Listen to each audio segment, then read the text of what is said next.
mereview buku yang berjudul Berani Tidak Disukai.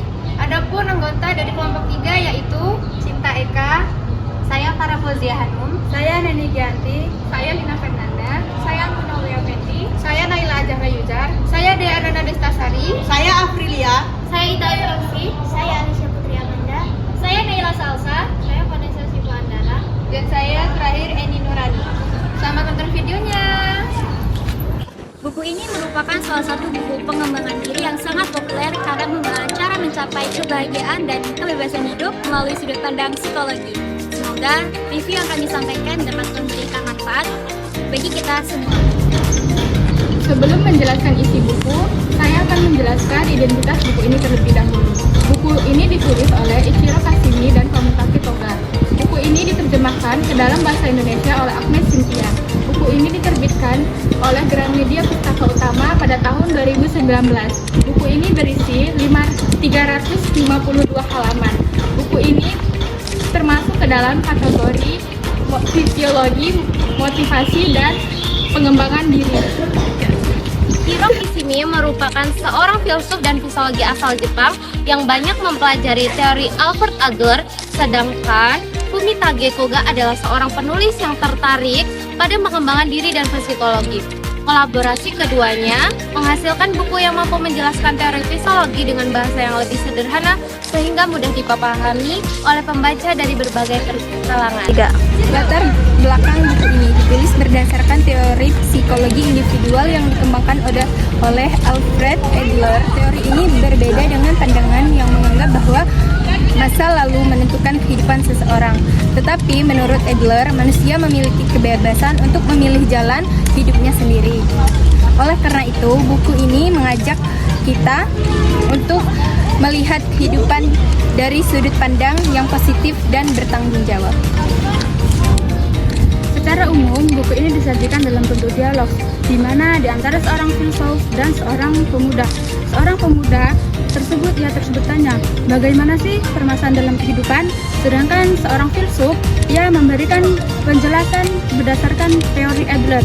Buku dialog ini membuat pembahasan lebih menarik, menyerupai percakapan dalam sehari-hari. Salah satu konsep penting dalam buku ini adalah bahwa masa lalu tidak menentukan masa depan seseorang. Banyak orang menganggap kegagalan atau pengalaman buruk sebagai alasan untuk tidak berkembang. Namun, Adler berpendapat bahwa manusia dapat memilih tujuan hidup sendiri dan tidak harus terikat oleh pengalaman masa lalu. Dengan kata lain, setiap orang memiliki kesempatan untuk berubah menjadi lebih baik.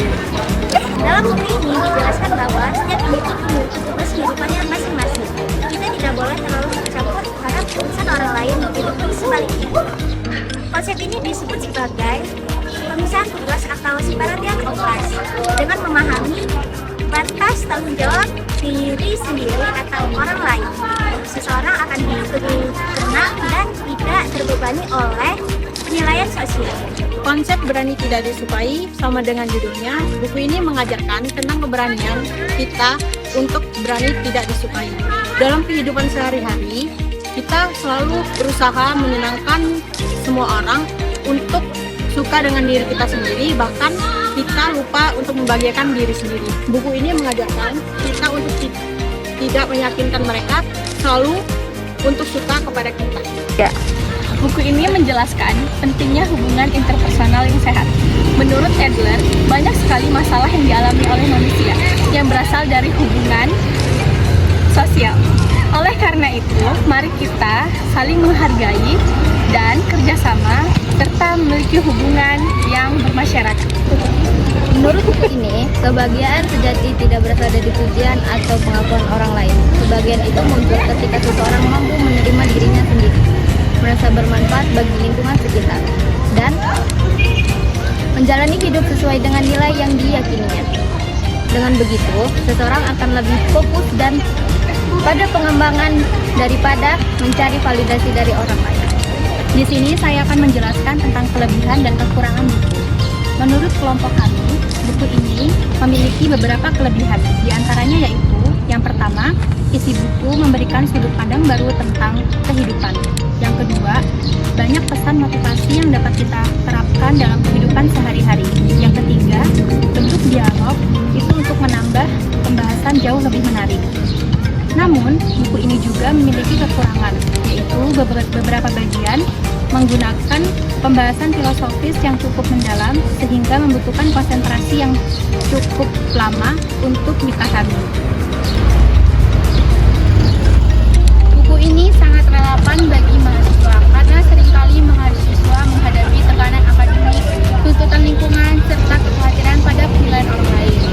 Melalui buku ini, mahasiswa belajar selalu percaya diri, fokus pada tujuan sendiri, serta tidak mudah terpengaruh oleh komentar negatif.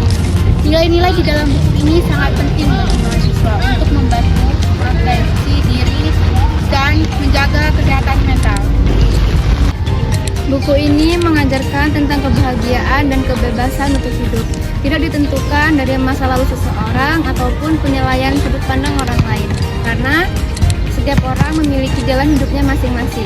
Dari buku ini juga kita belajar bahwa kita harus berani mengambil keputusan, berani berpendapat, berani bertindak, dan berani menjadi diri kita sendiri. Jangan membandingkan diri kita dari orang lain, karena setiap pencapaian orang-orang itu berbeda. Ada yang cepat dan ada juga yang lambat, tetapi tetap mendapatkan hasil yang sama. So, enjoy your life, love yourself, be yourself. Karena hidup di dunia ini tidak untuk memenuhi ekspektasi orang lain.